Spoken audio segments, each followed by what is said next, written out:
Hai, ini adalah lanjutan video pengenalan jabatan fungsional APK APBN Part 2. Di video ini, kita akan membahas tentang uji kompetensi untuk menjadi pejabat fungsional APK APBN terkhusus untuk uji kompetensi manajerial.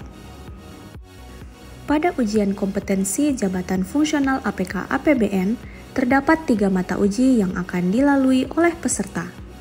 Yang pertama, kompetensi manajerial, yang kedua, kompetensi sosial kultural, dan yang ketiga, kompetensi teknis.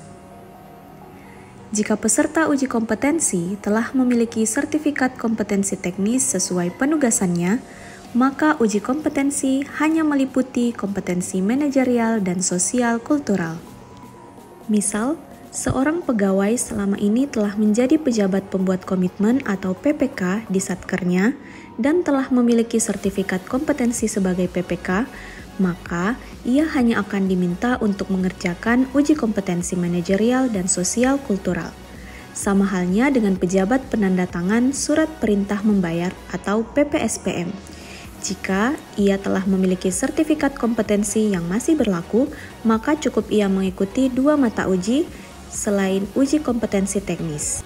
Hal yang sama juga berlaku bagi jabatan fungsional peranata keuangan ya. Jika seorang bendahara pengeluaran atau penerimaan di Satkernya telah memiliki sertifikat kompetensi bendahara, maka tidak perlu lagi mengikuti uji kompetensi teknis.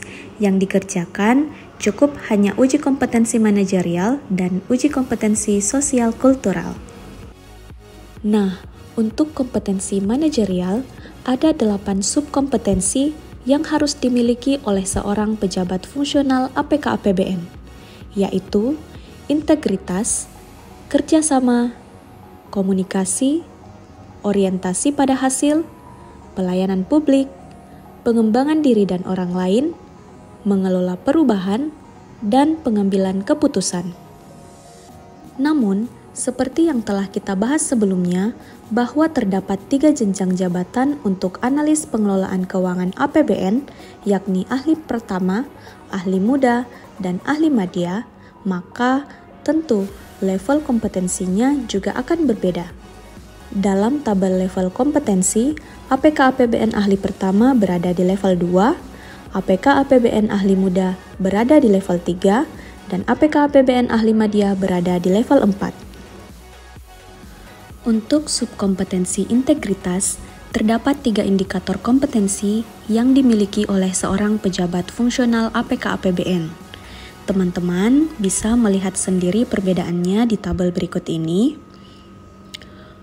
Contoh, pada indikator ketiga untuk APK APBN ahli pertama, kompetensinya adalah memberi informasi yang dapat dipercaya.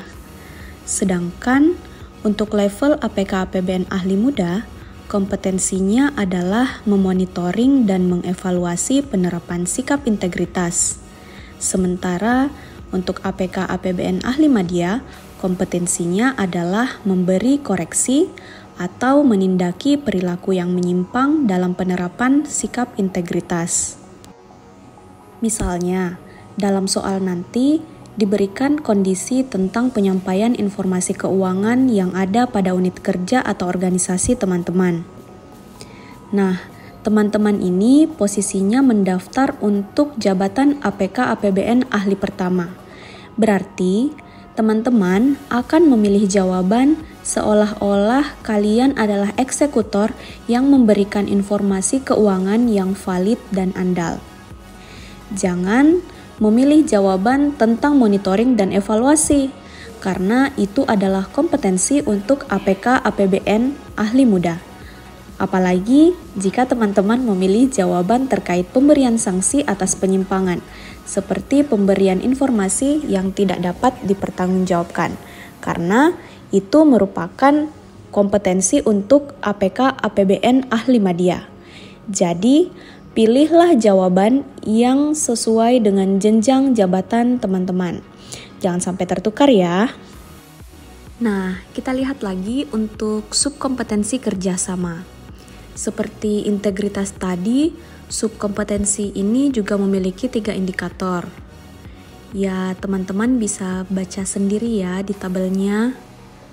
Misal pada indikator 1, membangun sinergi antar unit kerja itu adalah kompetensi untuk APK APBN ahli media, bukan kompetensi utama untuk APK APBN ahli pertama.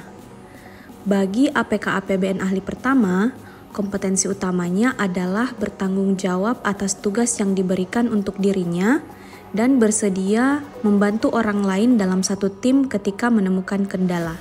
Sementara untuk APK APBN ahli muda, kompetensi utamanya adalah memetakan kekuatan dan kelemahan anggota tim dalam rangka efektivitas dan efisiensi kinerja tim.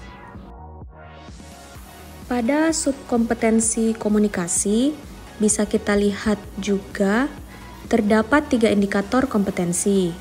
Misal di soal ujian nanti ada pertanyaan studi kasus tentang pendapatan satuan kerja yang tidak mencapai target hingga triwulan 2 di tahun berjalan. Dan teman-teman posisinya adalah sebagai APK APBN ahli muda. Berarti pilih jawaban yang mendekati kompetensi seorang APK APBN ahli muda, seperti dapat menyederhanakan masalah kompleks tadi menjadi lebih sederhana, menjadi lebih mudah dimengerti dan dipahami oleh orang lain. Bukan hanya sekedar mampu menangkap dan memahami sendiri informasi atau menganalisis sendiri masalah tadi, karena itu merupakan kompetensi untuk jenjang APK APBN ahli pertama. Begitu juga dengan subkompetensi orientasi pada hasil. Ini teman-teman tinggal baca saja ya. Tapi secara garis besar, intinya teman-teman diharuskan menjawab sesuai jenjang jabatannya. Ketika Anda posisinya sebagai APK APBN ahli pertama, maka jawablah sesuai kompetensi APK APBN ahli pertama. Pun, kalau misal teman-teman sudah merasa mampu dan memiliki kompetensi yang dibutuhkan untuk jenjang ahli muda atau ahli madya misalnya, itu sebenarnya baik. Berarti Anda cukup siap nanti untuk berada di posisi tersebut. Hanya saja, ya karena ini merupakan bagian dari organisasi yang terstruktur, tentu kita harus menyesuaikan diri dengan tahapan serta jenjangnya. Begitu pula sebaliknya, jangan sampai Anda mendaftar untuk jabatan ahli muda atau ahli madya, justru jawaban yang Anda pilih nanti menunjukkan satu level di bawahnya. Itu artinya bahwa kompetensi Anda belum siap untuk berada di jenjang jabatan itu. Baik teman-teman, untuk subkompetensi lain di uji kompetensi manajerial, kita bahas di video selanjutnya ya. See you!